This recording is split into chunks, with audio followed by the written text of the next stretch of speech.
Salut les topiens! Aujourd'hui, on va parler de l'actualité des parcs Disney et principalement en Asie, là où a été annoncé il y a quelques jours de nouvelles extensions, de nouvelles attractions. Vous le savez, les parcs Disney sont présents en Asie, notamment au Japon et en Chine, mais petite particularité de la présence de Disney au Japon, c'est qu'en fait, cette présence, elle est gérée par la Oriental Land Company, qui n'est pas une compagnie qui appartient à Disney, mais qui reverse des droits d'utilisation à Disney. C'était la première exportation des parcs Disney en dehors du territoire américain. Là-bas, vous avez deux parcs, Tokyo Disneyland, qui est une copie du Magic Kingdom qui existe à Walt Disney World en Floride, et puis un second parc a ouvert au début des années 2000, c'est Tokyo DisneySea, un concept jamais vu, où on retrouve des attractions Disney emblématiques, mais dans un univers qui n'avait jamais été imaginé jusque-là pour les parcs Disney. Le succès de la copie du Magic Kingdom a permis la création de Tokyo DisneySea, mais désormais Fantasy Springs, la toute dernière extension de Tokyo DisneySea, a ouvert. Il est temps de réhabiliter Tokyo Disneyland, trop ressemblant au Magic Kingdom de Floride, et donc la Oriental Land Company a annoncé un plan assez ambitieux, une sorte de timeline de tout ce qui va se passer dans les 5 à 10 prochaines années, avec des milliards d'euros qui seront investis pour toutes ces extensions. C'est assez impressionnant, à tel point d'ailleurs que Tokyo Disneyland ne ressemblera pratiquement plus dans 10 ans à ce qu'il était au départ, c'est-à-dire la copie du Magic Kingdom en Floride. La raison principale, ça va être le manque d'espace, désormais que le resort est bien étendu. Et la deuxième raison aussi, c'est une meilleure compréhension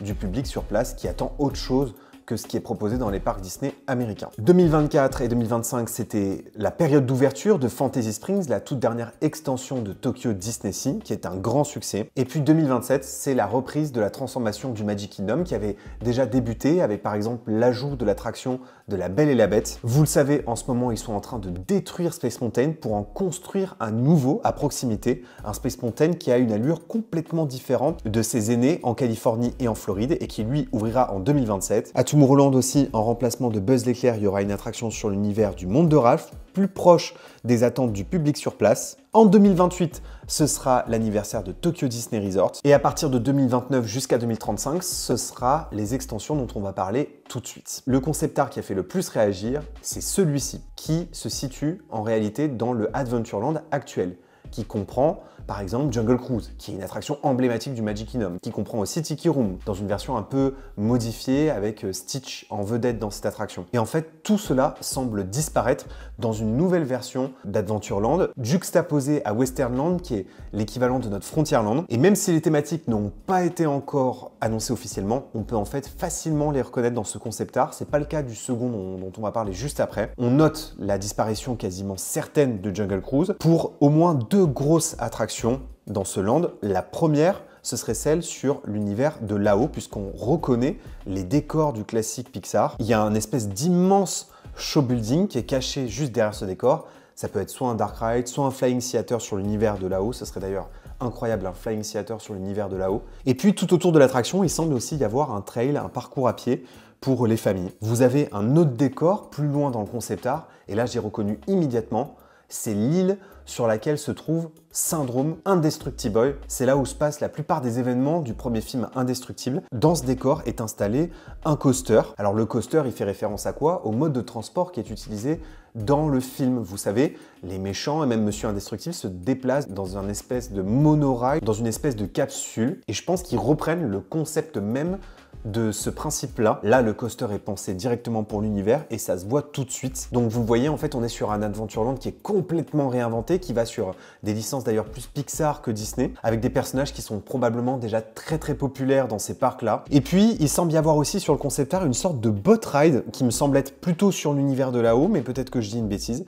Et enfin, il y a un dernier décor que je reconnais, c'est celui aussi de Luca, un classique Pixar qui est un peu méconnu parce qu'il est sorti en période de pandémie, mais que j'ai adoré. Et on reconnaît clairement l'Italie dans cette partie-là du décor, des univers qui n'ont jamais été utilisés dans Adventureland, à tel point que je me demande même si le land ne va pas être renommé. On parle de disparition d'attractions emblématiques, Tiki Room, Jungle Cruise, ça m'aurait fait bondir si j'avais vu ça en Floride, en Californie, ou même en France avec des attractions qui sont à Disneyland Paris. Ce qu'il faut bien comprendre sur Tokyo Disney Resort, c'est que c'est un ovni en termes d'utilisation des licences, de gestion, d'exploitation, de tarification. c'est pas vraiment des parcs Disney au sens classique du terme. Ils essayent désormais de s'adapter à un public qui est devenu mature avec le produit Disney. Et donc, ils vont vers les personnages qui parlent vraiment aux visiteurs. Et donc, c'est quand même malgré tout audacieux d'aller vers ces licences qui sont pas du tout représentées dans les parcs Disney avec une telle ampleur. À noter aussi que Tokyo Disney Resort offre une vision de ses extensions, de ses investissements jusqu'à 2035. C'est le seul parc Disney du monde entier qui va aussi loin dans la présentation des concept art et des thématiques. Et désormais, Tokyo Disney Sea est quasiment terminé. Tout l'espace est occupé notamment grâce à la dernière extension Fantasy Springs, et donc la rénovation de Tokyo Disney Sea commence. Et ce serait plus précisément dans Port Discovery qu'il y aurait cette refonte. Donc Port Discovery, c'est vraiment très proche de l'univers de Discoveryland chez nous, et il y aurait au moins 80% de cette zone-là qui serait réimaginée. Il y a une attraction qui pourrait disparaître, qui est emblématique de cette zone, c'est Aquatopia. C'est pas une grosse perte en termes d'expérience visiteur, par contre en termes de thématique et de kinétique, c'est vrai que c'était une attraction cultissime. On voit comment le nouvel espace serait agencé. En termes de thématique, c'est beaucoup plus difficile de deviner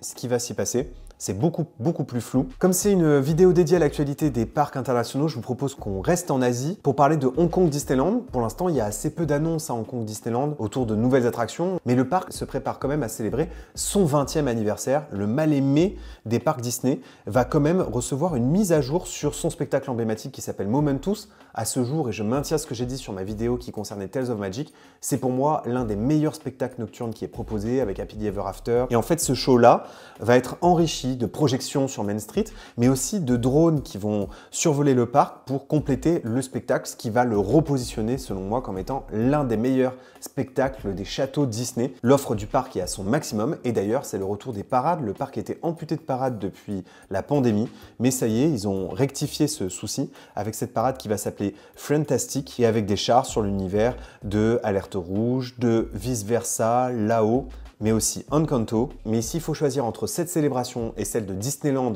en Californie, les fameux 70 ans. Vous savez, le parc là-bas ne fête que ses dizaines. Ça faisait donc 10 ans qu'il n'y avait pas eu de saison de cette ampleur-là. Disneyland célèbre son 70e anniversaire avec le retour d'un spectacle que je veux absolument voir, qui d'ailleurs avait été créé à Hong Kong. C'est la Paint the Night Parade qui est de retour et qui débute dans quelques jours. Cette parade, normalement, devrait débuter dès le 16 mai 2025 jusqu'à la fin de l'été 2026. Il y a aussi un tout nouveau spectacle qui arrive. Souvent, le spectacle World of Color est perturbé pendant ces célébrations et donc il y a une nouvelle version de World of Color qui arrive qui s'appelle World of Color Happiness, qui est centré sur les émotions de Vice Versa qui vont conduire les visiteurs dans les différents univers du spectacle. C'est aussi le retour du spectacle Wondrous Journey, un spectacle qui célèbre vraiment l'animation Disney parce que c'était un spectacle sur les 100 ans du studio d'animation. Et puis, bien sûr, Disneyland sera complètement décoré. Tout le parc va célébrer en fait cet anniversaire. Les costumes des personnages ont aussi été dévoilés. Et puis, il y aura dans la journée une cavalcade qui va s'appeler The Celebrate Happy Cavalcade. C'est la première fois qu'il y a une offre aussi forte à Disneyland depuis, là aussi, la pandémie. Et enfin, dans les dernières actualités internationales qui ne concernent pas Disneyland Paris, il fallait que je vous partage ces nouveaux concept art de l'arrivée de Mandalorian and Grogu dans l'attraction du Faucon Millenium à Star Wars Galaxy's Edge. En fait, Star Wars Galaxy's Edge commence à être un petit peu adapté. On le sent avec les rencontres personnages, par exemple. Et donc, Mando et Grogu seront désormais intégrés à l'histoire de l'attraction du Faucon Millenium, l'attraction un peu mal aimée du land, qui est la moins populaire, qui est un Star Tour amélioré et qui jusque-là mettait pas du tout en avant les héros emblématiques de la saga principale. Et là, dans cette nouvelle histoire, on a Hondo qui a eu vent d'un marché conclu sur Tatooine. Donc déjà, le vaisseau va sur Tatooine. Donc enfin, on retrouve aussi des décors emblématiques. Et donc, il y aura des officiers impériaux, des pirates. Et on va faire équipe avec Mando et Grogu pour essayer de capturer ces pirates. Et ce sera un prétexte à l'exploration de la galaxie. Et enfin, toujours en Floride, il y a aussi la rénovation du Grand Floridian Hotel, qui est un de mes lieux préférés. Et parmi les plus beaux resorts du parc, il y a le Grand Floridian, qui est l'équivalent de notre Disneyland Hotel. Il y a une polémique depuis plusieurs années autour de cet hôtel et de sa refonte, du fait qu'il est réimaginé. Et cette refonte est très critiquée. Pourtant, cette refonte n'accole aucune licence Disney emblématique, un peu de Mary Poppins, mais c'est très discret. Et surtout, la refonte respecte le thème victorien. Là, par exemple, avec ce bar que j'ai vraiment très hâte de tester, qui rend hommage à la fameuse cage, la cage des oiseaux. Et donc là, ils repartent en fait sur la thématique principale de l'hôtel, c'est-à-dire l'art victorien, la cage aux oiseaux. Et donc vous voyez là le lobby réimaginé, mais qui est donc désormais un bar. Voilà pour cette vidéo qui était consacrée aux petites actualités internationales. J'ai très hâte d'avoir vos avis sur ce qui a été annoncé à Tokyo et sur ce que vous pensez du développement à Tokyo et si vous voyez ça d'un mauvais œil que Adventureland soit à ce point-là remplacé. Merci d'avoir regardé cette vidéo les Topiens. N'oubliez pas que vos rêves sont éternels. Bye!